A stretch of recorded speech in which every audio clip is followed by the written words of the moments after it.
It is very early in the morning, and Otto is having a hard time separating his dreams from reality. He daydreams about his own days in the university. Don Lamaze was a simpleton. Without Otto's tutoring, it is a wonder if Don would have graduated at all. But now, Otto inhabits Peter Parker's body, and if adjusting to his new life isn't challenging enough, Otto found out that Peter never completed his doctorate. Thus, he must suffer sitting through lectures by a man that he tutored himself. However, this is just a small price to pay for cheating death, for defeating his greatest enemy. Peter's life is now his, and for better or for worse, Otto is trapped in it. Admittedly, there is one silver lining. Anna Maria Marconi. Otto will gladly suffer through lectures from Professor Lamaze on the fundamental physics of the negative zone if it means that he has an excuse to see her for even just a little while longer. However, he would be lying if he were to say that he wasn't at least a little happy with the unexpected ringing from his spider app. Professor Lamaze tells Otto to sit down at once, but Otto's mind is already set. He grabs his bag and runs from his seat out of the doorway before answering his phone. Only a few people have a direct line to Spider-Man. Recently, during the incident with Screwball and the Jester, Mayor Jonah Jameson was awarded that privilege. And it's with a somber voice he says, "Spider-Man, tomorrow's the day we've both been waiting for. They're executing Alistair Smythe, the Spider Slayer. He's finally going to pay for what he did to my wife.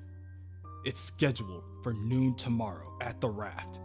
You and I both know madmen like Smythe always have some kind of escape plan. I realize we've had our differences, but we've put them aside lately for the greater good. And I'm not too proud to admit you've become my best asset in the war on crime. I want you there. I can feel it in my bones. Smythe is going to try something. And when he does, I want you to shut it down." Jameson has never been a fan of a superhuman prison being within spitting distance of Manhattan. He is honestly ashamed that it took him so long to start the process of shutting the prison down. The next morning, on the Raft, Mayor Jameson steps off of the military helicopter and is greeted by a gray-haired man in a suit of armor with the Raft label on it. "Mr. Mayor! Ted Shipley, head of security. Everything's ready. I was wondering if you had a chance to review my resume?" Jameson, having no time to talk, tells Ted, "I shredded it! In your time here, Shipley, you've presided over a ridiculous number of escapes, even for this place. Morbius, Dr. Octopus, all you've done is endanger my constituents. Hire you? You're lucky I don't have you brought up on charges. Now walk me through what you're doing, and be glad you're getting out with this with your pension intact." Yes, sir, I promise you. We're taking every possible precaution. We've almost cleared the infirmary. You might have seen Jester and Screwball outside. They were ambulatory. The rest of these guys, well, they're the ones your spider pal gave some extra TLC. He beat Boomerang almost to death, punched the Scorpion's jaw clean off. We have to feed him through a special apparatus. And the Vulture's blind, with multiple lacerations. We're bringing in special transports for all three. And this is the maximum security wing. Almost everyone's been placed in other facilities. What's the lizard still doing here? That monster killed a child! He's a model prisoner, quieter than the mice we feed him. We're moving him tomorrow with the other low priority inmates, and Smythe, Well, that's an easy one. He'll be leaving in a body bag. Elsewhere, at Horizon Labs, Otto oversees the loading of Horizon equipment into a number of armored vans for the raft. However, his boss, Max Modell, has something to say about it. Peter, what's going on here? That's $1 million worth of Horizon Labs equipment, and I haven't seen so much as a memo about it. Otto pinches Max's cheek and tells him not to worry his fuzzy little head. This is Spider-Man related business, and if the cost bothers him, Otto will simply write a check. Max points his finger in Otto's face, telling him, I understand great minds can be eccentric, so I encourage freedom of expression. But this is still my company. I'm the boss. And there's only so much disrespect I will take from an employee, no matter how gifted. You are dangerously close to reaching that limit. Otto scowls as he watches Max return to the building. Good God, he thinks. I can't even breathe without some small-minded, tin-pot dictator attempting to order me around like some common office drone. Why must I answer to anyone, let alone that imbecile? Mine is one of the greatest minds on the planet. I should be captain of my own destiny. I thought it was my ultimate victory when I trapped Peter Parker's mind inside my failing body to die in my place. But, of late, I've begun to realize I trapped myself as well. In his body. His life. The myriad of shackles and limitations he'd imposed on it.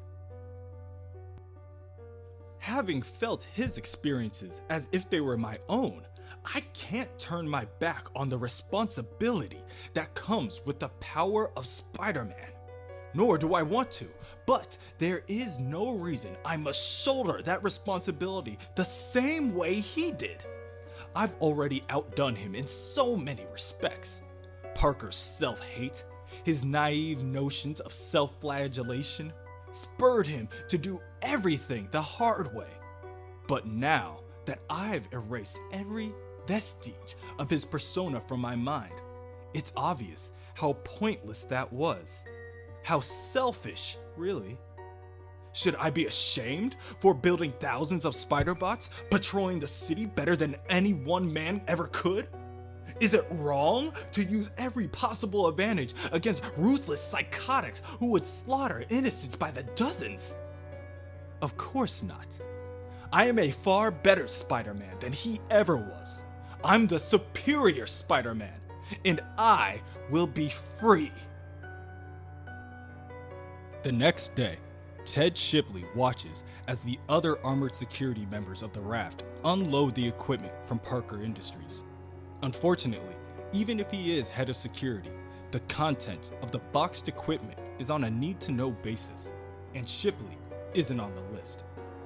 Suddenly, out of nowhere, a fleet of spider bots emerge from the ocean and start to skitter onto the raft.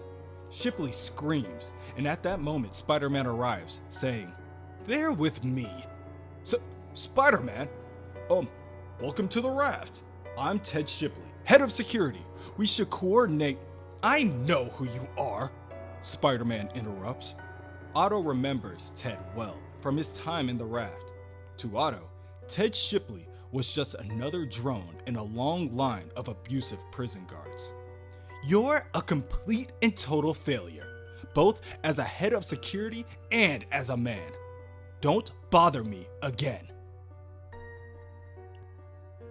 Spider-Man patrols the area, making sure that all of his safety measures are in place. As he makes his way inside the facility, he makes sure to stroll past Alistair Smythe's holding cell. Smythe coyly greets the wall crawler. "Spider-Man," he says, "come to supervise the slaying of the Spider Slayer, eh? I'm sure you're thoroughly enjoying the irony of that." Spider-Man keeps making his way past the prison cell and towards the end of the corridor. I'm supposed to say something to the effect that I take no pleasure in the death of any human being, even a wretch like you. But the truth is, Smythe, I relish knowing that you are going to die in this God-forsaken place. Otto's thoughts come to a halt as he approaches cell number 008. It's just an empty cell now, but not long ago, he was there, trapped in a life support suit, feeling his own body slowly rotting away, waking up every day knowing this was where he was going to die. Meanwhile, Smythe continues his musing. And will you hear the screaming of Marla Jameson in your head as I slaughtered her like the pig she was? Will you hear... Hey! Where do you think you're going? Spider-Man? Don't walk away from me, you coward! Spider-Man continues to ignore Smythe, but leaves him with one last word. I'm done playing games with you, Smythe.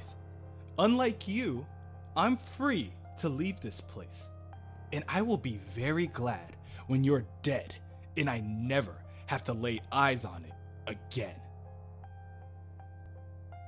Later, just before the execution begins, Mayor Jameson's assistant, Glory Grant, and ace reporter from the Daily Bugle, Nora Winters, arrive on the raft. Also in attendance is Alistair Smythe's lawyer. Firstly, he objects to Mayor Jameson's presence. Perhaps the lawyer can't prove that Jameson used his political sway to rush the execution, but the point stands that the mayor's office has no authority in this matter. Moreover, it can be said that Mayor Jameson forfeited his rights to be in attendance when Jameson transformed into a spider and took a bite out of Smythe's neck back during the Spider Island incident. Yes, it can be said that the mayor was not in his right mind, but the same can be said for Smythe. His brain is full of cybernetics, and he is still suffering from depression due to Jameson's role in the death of his father. Please, Smythe says from behind the glass, don't fight on my account. I bear no malice towards Mr. Jameson or anyone else here. I'm a changed man. I've given my life to God. I am confident that I will be saved. Spider-Man crosses his arms and sinks in his seat. Oh, that old chestnut. Please, a lifelong criminal, a murderer, doesn't suddenly become a different... Nora Winters, who had been jotting down a transcript of the ongoing events, stops and asks, Why'd you stop? That was gold. Spider-Man turns away from her and scoffs. It doesn't matter. We're wasting time. Kill the man and let's be done with it. Yes, Smythe says slyly. Let's. The executor prepares the lethal injection, and at that exact moment, dozens of miniature spider slayers erupt from a nearby air vent. The mini-slayers begin to attack the civilians, as well as the security guards on duty. The slayers scramble and crawl on whoever they can, and the people scream out in pain as they have their eyes scratched and clawed out. No! I knew it! Declares Jameson, jumping from his seat. I knew this would happen! Smythe begins to cackle as the mini-slayers begin to assimilate and cover his body before they begin to meld together and form in armor. With his refound power, Smythe tells the rest, Don't worry, there will still be an execution, but the Spider Slayer will be conducting it. Spider-Man presses on the symbol on his chest as he initiates Plan Zeta 1, and a fleet of spider bots erupt from the same air vents. So predictable, he says before telling everyone to remain calm and leave the mini-slayers to his spider bots. He then rushes forward and dives through the bulletproof glass to attack the Spider Slayer. Smythe throws off the wall crawler and tosses the flatbed in order to distract Spider-Man. When that doesn't work, he picks up his lawyer and a nearby security guard with his tendrils before throwing them in the hero's direction as well. The Spider Slayer tells Spider-Man, "I'd like nothing better than to live up to my name, but at a time of my choosing. My priority today is freedom." He walks over to a nearby wall and clenches his fist. Individual cells are reinforced with adamantium, but there isn't enough of that precious metal to line every wall. "Goodbye, fools!" he boasts as he plunges his fist into the side of the building. However, to his dismay, his punch doesn't do any more than crack the surface. Spider-Man takes advantage of the opportunity and lands a kick on the side of Smythe's face. "You're right about the walls. A glaring weak spot. So I reinforce them with a gravimetric field that automatically increases the mass of any area that suffers damages. The harder you hit them, the stronger they get." "Clever, but I have more than one way out," Smythe says as he jumps into the ceiling vent. Spider-Man tells him that he can have as many plans as he wishes. It will not matter.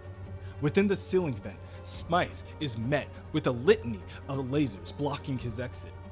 Smythe then jumps back down into the room before successfully punching a hole into the hallway. Spider-Man, not even attempting to fight his opponent at this point, tells Smythe, "There's no method of escape that I haven't thought of and countered." Otto had spent months thinking of nothing else. He has imagined every way out.